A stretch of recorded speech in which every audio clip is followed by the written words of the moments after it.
Hey everybody, welcome to another episode of Thought Leaders. I'm your host, Chris Sheng, and today we have Kasey Jones, who's co-founder and strategist of Power Your Platform. Thank you so much for joining us. So good to be here. Of course, thank you. Tell us a little bit about Power Your Platform. What is it? What do you guys do? What kind of people do you guys work with? Yeah, so we are a 6-month kind of group coaching. I mean, I say group coaching because I don't know a better way of putting it, but essentially it's a program that helps solopreneurs, small service-based business owners. So it's a lot of consultants, agency owners, coaches, things like that, leverage LinkedIn to have a more successful business. And it's really, really focused on helping folks get to that point of um, consistent, shocker, predictable lead flow and revenue. And so where they can get to that point where they feel like they've built a really, really solid foundation and are now in that position to kind of scale and make more money, have more time, like all of these things that we're looking for. Got it. Very Yeah. cool. Before we dive into that, we'd love to kind of just get a better understanding around your background. So, Yeah. know that you've done a lot of different things around sales and marketing. So how did you land up in that space in the very beginning, and what was the initial interest? Totally. So Um, it was pure accident. I went to a very, very nerdy, overly intellectual college. And I love my parents, but my parents were very, very like hands off. I was an adult at age 12. So I had no guidance around career or anything. And I genuinely, like, I graduated from college, and other than knowing I could be a lawyer, which I didn't want to be. I could go to grad school and I could go into finance, which I didn't even know that meant, but I knew that that was like a thing. I had no clue like what a person could do for a living, let alone what I wanted to do. And I genuinely fell into B2B sales because I think I'm old enough where pretty sure I found a Craigslist job ad that was like, "Can you talk to people?" And I was like, "Yeah, I can talk to people." And I sort of fell into B2B sales and did a lot of like full cycle sales for probably 4 or 5, maybe 6 years. And got a job offer to make the transition to the tech industry. And in order to do that, the way I looked at it is I had to take a small step back to take a big leap forward. And so I wound up becoming an SDR at an early stage SaaS company, B2B SaaS company, and very quickly wound up running the inbound SDR team. So I started partnering with marketing more and more. And um, I love this. I applied for an account manager job, and everyone was like, guaranteed you're going to get it. Like, you're killing it. They love you, blah, blah, blah. I totally bombed the interview because, frankly, I phoned it in because I totally thought I was a shoo-in, and I didn't get it. And my boss at the time was like, shit, we're going to lose Kasey unless we figure something out for her. And they had just created a new marketing role that was it was field marketing, but it was essentially being the sales team's marketer. And I had an amazing relationship with all the sales guys. And so I made that transition to marketing. I had no clue what I was doing. There was like zero mentorship. And I figured it out, and I really freaking killed it. And I absolutely loved it. And I had so much fun. And so I've spent the rest of my career in marketing, a lot of like early stage demand gen, and started my own business in fall of 2017 when the startup where I was head of marketing ran out of money. That's a common story we all know. And I was kind of naive, and I was like, I'll start my own thing. And the last 7 years have been huge roller coaster, huge high highs, low lows. And it's really over the last year that I scrapped the whole thing, completely rebuild it. And essentially I've built the program, the resource, the community, the support system that I really wish I had had when I was earlier in my entrepreneurial journey. Got it. Um, and where were I guess maybe the different iterations of that, maybe it's the same core offering, but maybe it was just like repositioned a little bit differently, No, but no. I started doing basically like marketing strategy for early stage startups, and then some more experienced service-based businesses and I think this is kind of the seed of where I am now. where they'd built up a solid book of business through word of mouth, but they essentially realized that if they were going to grow, if they were going to have predictability and consistency and see any real growth, they needed to do something completely differently. And they had no clue what to do. And in some ways, it's a real advantage compared to, it's a very similar to a startup, right? They have a little bit more of an advantage because they have a lot more experience. But, and I've learned this, and I really think about this a lot. Oftentimes, when we first go out on our own in a service-based business, especially if we're more experienced and we have a solid network, landing those first even half dozen to a dozen clients is not that hard. You reach out to your network and you're like, I'm doing this thing, and stuff comes in. But the problem is that what winds up happening is you will get these, you'll get an email, you'll get a DM, you'll get a call, and they'll be like, oh my God, can you do, and you don't think, do I want to do that? You're just like, of course I can, even if it's totally a thing that you don't do and you've never done. And so what winds up happening is the longer that goes on, the further and further away you get from the original idea you had for the business. And because you're kind of changing it every time, you can't prove and improve your process or your systems. And eventually, and I've probably had conversations with like 50 entrepreneurs in the last few months about this. Eventually, you get to a point where even the people that know you really well and know that you are smart and good at what you do and all the rest don't really understand what it is, what you actually freaking do.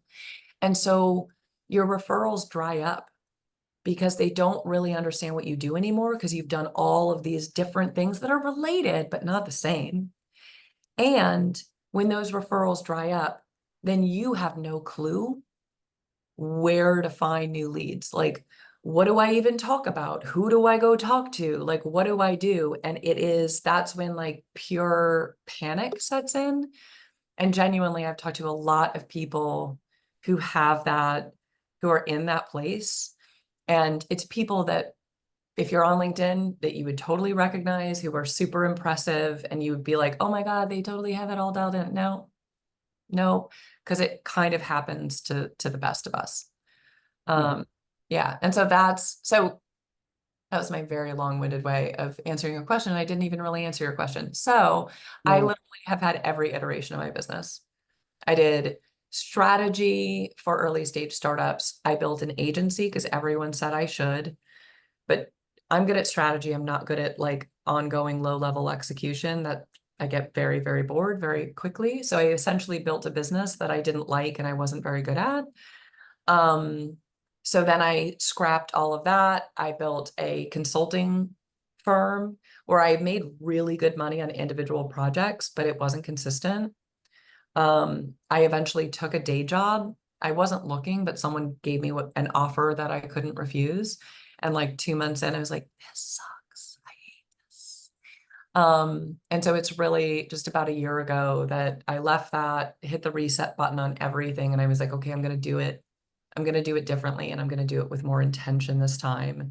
And it's been kind of life-changing. It's been awesome. Very cool. And that most recent iteration, is that the Power Your Platform, the LinkedIn group Yeah. coaching? Okay. Yeah. And I do some one-on-one, and I do some very select kind of consulting on the side. I take on a couple of like strategy and ghostwriting clients. I don't do the ghostwriting, but the vast majority, it's one offer. It's using LinkedIn to um, help businesses grow, help people grow their businesses. And Power Your Platform is like the the flagship offer. Got it. Very cool. Interesting. I mean, I can relate. I've been there. I know what it's like to go from consultant to agency Yeah. to ebbs and flows of that, headcount and managing that, and then book of business and all that stuff. Curious as to what was the decision to focus on LinkedIn specifically? And yeah, we'll start there because I have a lot of questions around it. Yeah. So I have decent sized followings on every social platform. I very much have ADHD, and my social media is a great representation of it. And I really, the how this all started is about 2 years ago. I partnered with a woman by the name of Erica Schneider. She's really big on Twitter. Um, and she and I kind of met on Twitter, and Maven was asking both of us to do personal brand cohorts. And so we decided to team up and do it. And she'll say the same thing. We had no freaking clue what we were doing, but we just like threw it together, and it was really fun. And we got great like feedback and results. And when I left my day job, I was really, I didn't actually think I would go all in on this. I was like, oh, like, it's fun, it makes good money, people like it, but I didn't find it super rewarding. Um, because ultimately this is the secret. I don't really give a shit about LinkedIn. Like I don't. But what I've noticed is that when people do the work, something changes in them. It's, and I think about it a lot. It's like oftentimes people will be like, well, I'm not confident. I can't create content on social media. And I'm like, yeah, you're not confident before. None of us are. Most of us do it where we're like, oh, I feel like a doofus, but I'm going to do it anyway. You get confident by doing it. And it's not just because you're like, oh, look at me, I'm so cool. But you have to get really clear on like, what matters to you? Mhm, What are you willing to talk about publicly over and over and over again? mhm. And that impacts you in a really, really positive way. Sorry about my dog barking in the background. What I started to notice is that, and Eric and I we did two more of these cohorts that were very specific on LinkedIn. And uh and I noticed some people got amazing results and people loved the experience, but I would notice that there was a difference between people who got amazing results and people who didn't. And what it really was is that the people who had amazing results, they had things figured out on the back end of their business that had nothing to do with well, had everything to do with creating content on LinkedIn, but it wasn't like what people teach when they're teaching you how to create content on LinkedIn. Mm. And so I decided to kind of strip it all down and start to build something that helped people do it step by step and get way more focused on what they were actually building and who it was for and how they could have like super high converting, high ticket offers and help them sort of overhaul the business. And as it has evolved, I've just found the work deeply, deeply rewarding because there's something about, I think often in entrepreneurship, we feel like the only way to be successful is to do it all, to do everything. And you get increasingly overwhelmed and stressed out. And it's also often, like I said, people give us really good advice about what we should do, but we don't even realize oftentimes a couple years in that like we don't like it, right? Like we build businesses that are like smart businesses, but like we kind of loathe them and they don't light us up. And so how I've designed everything is for people to build like a truly aligned business that where they're doing work where they're like, oh my God, this almost feels a little too easy because I'm really freaking good at it. And also where they're working with people that they like love and enjoy. And I think that's been the big thing for me is I get to work with people who I truly feel honored to support and to work with. And I think, I don't know, there's a lot of elements there about I think we are often taught to ignore our instincts when it comes to entrepreneurship Mm. and to life. Let's be real. And I think where we start to find that sort of magic opportunity is when we get back in touch with like who we really are, what we really want to do, what makes us unique and powerful and uniquely positioned to help the people that we help in the way that we help them. Yeah. Um, Yeah, I mean, I can't agree more. Like 1,000% personally, I feel like that's something that I've been going through myself. I feel like been largely capitalistic for the past like 7 years. I've done like pretty much almost every career path I've ever wanted to do, right? So I've done investment banking, I did TV and film production, I've made movies for a while, and then I got into entrepreneurship about 10 years ago. Yeah. Um, and but yeah, I think like the past 2 years, uh, I've definitely like felt that pull of um doing things that are of meaning, whether for myself or for other people, and more so I think for like other people. But we often find that meaning for ourselves when we are doing it for others. And it's, Absolutely. Yeah. yeah. Yeah. Yeah. And you can make a living doing that too. And I don't Oh, think it's, hell's yeah. yeah, it's totally, I think what it comes down to is where the intent comes from. I think if you're authentically altruistic in how you want to try to help people, and Yeah. you give majority of that information away for free, like people Yes. will, respect that, and they not just respect that, but that's how they digest things. I feel like people digest things that are authentic and genuine and sincere, and they can read that pretty quickly, especially Yeah. now. Because it's a world of falsities and, you know, Yeah. pretend, all that stuff, right? So Yeah. if you do know something and you can figure out a way to share that as quickly as possible, I think that makes total sense. And it seems like that's ultimately kind of what you got really good at. And it's almost like this catch 22 in terms of like how I think about it is like you've gotten really good, and it's probably helped you build up your confidence in what you're offering by helping other people build confidence in what their offerings are. Right. 100%. And I think it really was, it wasn't until I realized that I could help people in that way that the work became truly motivating for me. And I do think it's just one of those things. I think it's a maturity thing. Most of us, when we're young, like we are super capitalistic. Like because it's when you're younger, you really were taught to believe that that's going to be the stuff that makes us happy. And the older you get, the more experienced you get, the more hard things you go through, all the rest, you start to be like, meh, it's not enough. Like, you start to realize that, like, and I want to be clear, I'm not saying that money doesn't matter because it absolutely does. Not having it is that's a whole other experience.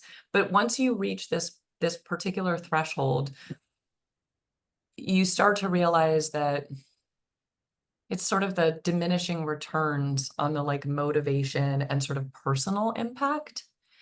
And I really do think like we can give the information away for free. It's funny, I did a master class this morning, and a huge theme of it is like, look, I'm giving you a ton of information. 95% of you watching this aren't going to do anything with it. Yep. That's You're going to get absolutely. off the call and be like, oh, that was awesome. And then you're just not going to do it. And like, it's, and I really, and it's partly why, there's a huge trend of like, creators selling like low ticket courses and all that stuff. And it's like, I don't want to get in that game because um, I don't want to sell information. I want to sell transformation. Yeah. Way more motivating for me. And it's so much more rewarding and so much more meaningful. Yeah. Yeah, I feel like those low ticket courses is basically like selling gym memberships. It's Yeah. like you're expecting that 95% aren't going to do anything with it, and that's how you make that money, right? So it's like which is just the nature, I think. That's the nature of humanity at a large scale. Yeah. I think that's what differentiates, those that are able to build careers in the things that they're passionate in versus the Yeah. ones that don't. And I think what you just spoke to around like, you know, the maturity level, I mean, I agree. I think that comes with, it's funny, right? I think like, you look at previous generations, or you even just look at like today's most successful people. I think it does get to there's always a place where there's a diminishing return in terms of like the finances. Like I don't think there's any billionaire out there, even like somebody with tens of millions of dollars, that's like, I need to get 10 million more. I need another billion. Like it's not about I mean, necessarily. there are some of those people I would totally put Elon Musk and Jeff Bezos in. Well, maybe not Elon Musk as much, but like Jeff Bezos 100%. And Yeah. that's why they decide, like, I don't know, I'm gonna go to Mars instead of try to fix real problems on Earth and like pay people living wages and shit like that. I mean, I will get down off my soapbox, but I agree with you. I think the vast majority of people reach this point where you start to figure out that it's hollow Yeah. and that another 10 million or 100 million or $1 billion is not going to fill whatever like hole is inside your heart and soul. Yep. And I think to that point, it's like, it's funny because I think you have to help people, or the people that realize that are the ones that end up finding or building a skill set that allows them to have security and comfortability, right? So I think like the thing that I never realized, because I spent a good chunk of time building up the skill set that I had no means or should not have probably been doing when I first got into it. And there's days that I definitely think of like I'll have like a third body out of body experience of like looking at myself talking about this terminology and verbiage that I'm like 10 years ago I would never have thought I would Yeah. know any of these things. But that just to prove that, pretty much anybody can learn anything if they put Oh in the yeah. time, right? Oh my God, yes. And in that time, ultimately, yeah, I still go through like periods of imposter syndrome and feeling like you don't know enough.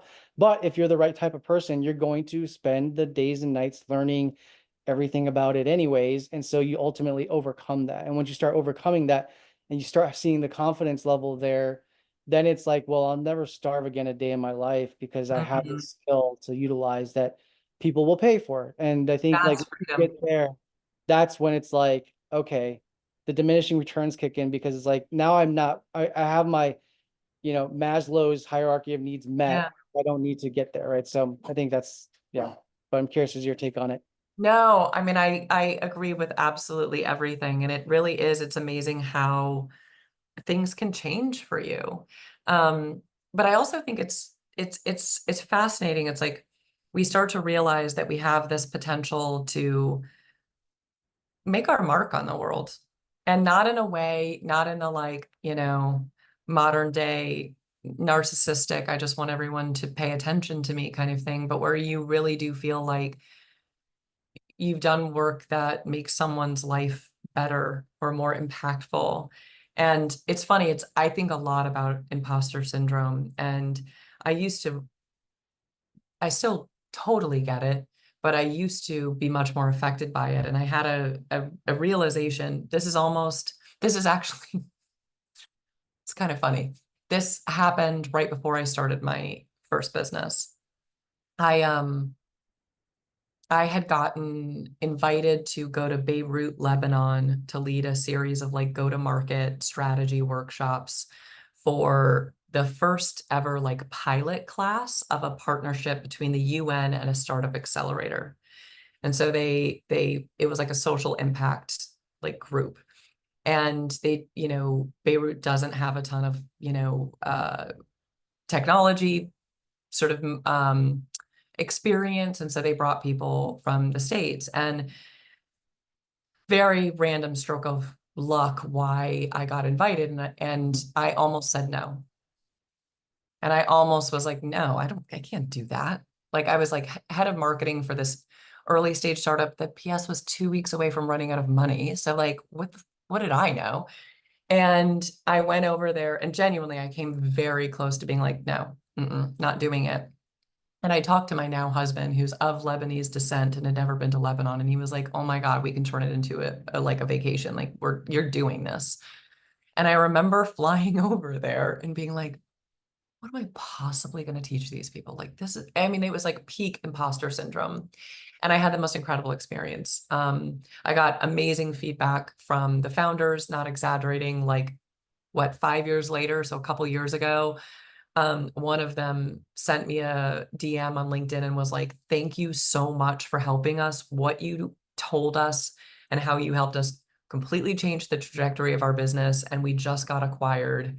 And like the team just wanted to say thank you." And it was like, that was 5 years later. We hadn't talked since then. And it was like, and so I came home from that totally on cloud nine. And I was like, oh my God, this is what I want to do. I want to work directly with founders.